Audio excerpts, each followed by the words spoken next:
ছাদ বাগানে ডালিম বা আনার গাছে ফুল আনতে পারছেন না, ডালিম বা আনার গাছে ফুল আসলেও ফুলগুলো ঝরে পড়ছে, এই সব নানাবিধ সমস্যার মধ্যে আপনি ভুগছেন। Hello friends, welcome to my channel. দেশ এবং দেশের বাইরে থেকে যারা আজকে আমার ভিডিওটি কন্টিনিউ করেছেন প্রত্যেককেই gardener tips with Kamal YouTube চ্যানেলে স্বাগতম। ছাদ বাগানে আজকের ভিডিওর আলোচনার বিষয়বস্তু হবে ডালিম বা আনার গাছের পরিচর্যা।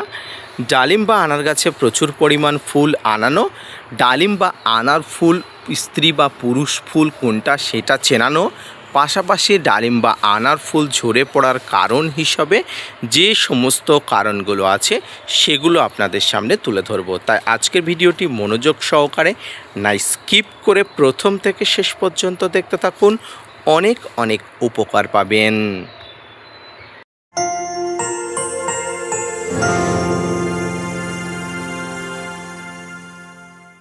উপস্থাপনাটি শুরু করছি। আমার একটি ছোট্ট ডালিম বা আনার গাছে কি পরিমাণ ফুল এসছে আপনারা দেখুন। তবে ডালিম বা আনার গাছের একটি সমস্যা হলো, যত পরিমাণ ফুল আসে ঠিক তত পরিমাণ পুরুষ ফুল থাকে, স্ত্রী ফুলের সংখ্যা কিন্তু খুবই কম থাকে। এর জন্য একটা আলাদা ট্রিটমেন্ট বা ব্যবস্থাপনা করা দরকার। এই ট্রিটমেন্ট বা ব্যবস্থাটা কি সেটা আপনাদের সামনে অবশ্যই ভিডিও শেষে বলে দেব। প্রথমেই বলি, ডালিম বা আনার গাছ আপনি কিভাবে রোপণ করবেন।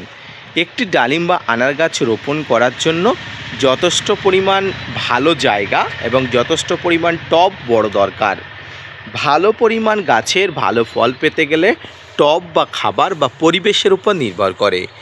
আপনি স্যাঁতসেঁতে জায়গাতে গাছ রাখছেন, আপনি আলো বাতাসহীন জায়গাতে গাছ রাখছেন, আপনার গাছ না বাড়বে না ফুল ফল আনবে।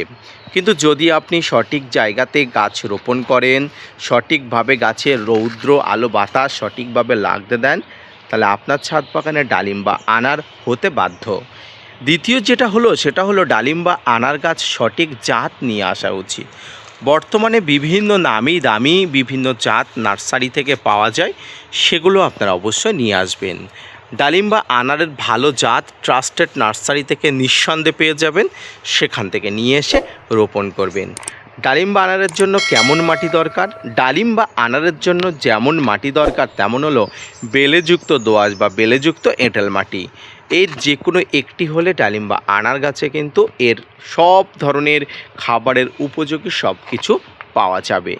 প্রিয় দর্শক, এর জন্য আপনাকে একটু কষ্ট করতে হবে। একটু নদীর সাদা বালি পসিবল না হলে আপনি যে এলাকাতে থাকেন সেই এলাকার মাটি দিয়ে কিন্তু কাজ চালাতে হবে। তবে নদীর সাদা বালি দিলে গাছের গ্রোথ, ফল আসার সম্ভাবনা, গাছের বৃদ্ধি সব কিছু কিন্তু অত্যন্ত ভালো থাকে। এরপরে গাছ যখন বাড়বে তখন কিন্তু ধীরে ধীরে গাছের খাবার দেওয়ার প্রক্রিয়াকরণও ঠিক করতে হবে। গাছের খাবারের মধ্যে থাকবে নিমখোল, শিংকুচি, হাড়গুঁড়ো, ভার্মিকম্পোস্ট, সর্ষের খোল, বাদাম খোল, বিভিন্ন ধরনের তরল পদার্থ, তরল জৈব রাসায়নিক পদার্থ, ফাঙ্গিসাইড, কীটনাশক বা মাইক্রোনিউট্রিয়েন্ট সব একত্রে সমন্বয়ে কিন্তু আপনাকে কিন্তু খাবার দেওয়ার প্রসেসটা জানতে হবে।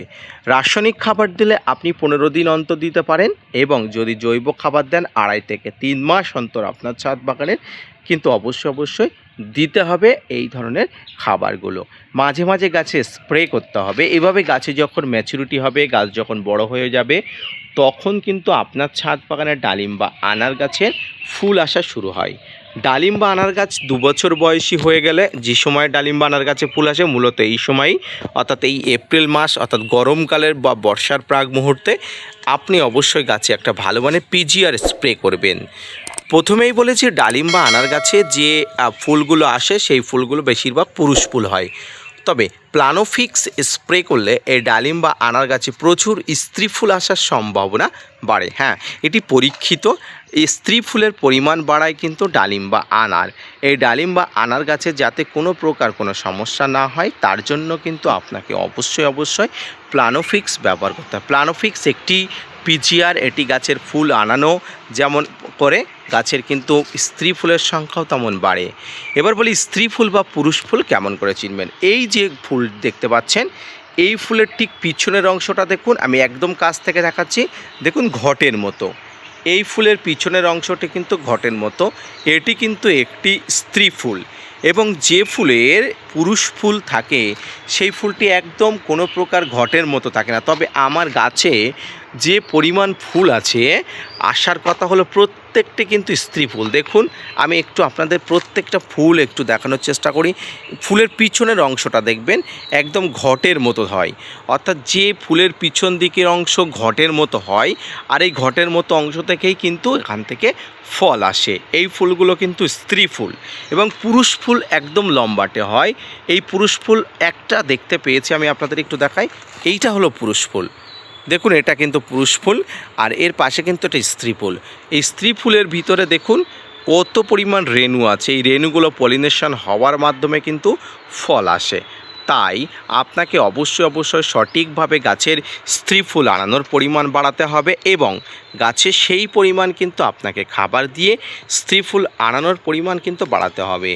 ডালিম বা আনার গাছে কোনো পলিনেশন করতে হয় না, অটোমেটিক পলিনেশন হয়ে যায়। তবে এই ফুলটি উভলিঙ্গ ফুল, স্ত্রী ফুল বা ক্ষমা করবেন, এই ফুলটি কিন্তু স্ত্রী ফুল বা পুরুষ ফুল ভিন্ন ভিন্ন ফুলে থাকে, এটি উভলিঙ্গ কোনো ফুল নয়। তাই মনে রাখবেন আপনার সঠিক পরিচর্যাতে, আপনার সঠিক সিদ্ধান্তে ডালিম বা আনার গাছে প্রচুর পরিমাণ ফুল আসা সম্ভব। আজকের ভিডিওটা এই পর্যন্ত, আশা করি ভালো লেগেছে, আশা করি ভিডিওটি পছন্দ করেছেন। যদি ভালো লেগে থাকে, যদি ভিডিওটি পছন্দ করে থাকেন তাহলে অবশ্যই gardener tips with Kamal YouTube চ্যানেলকে সাপোর্ট দিয়ে ভিডিওটি শেয়ার করতে ভুলবেন না। ধন্যবাদ।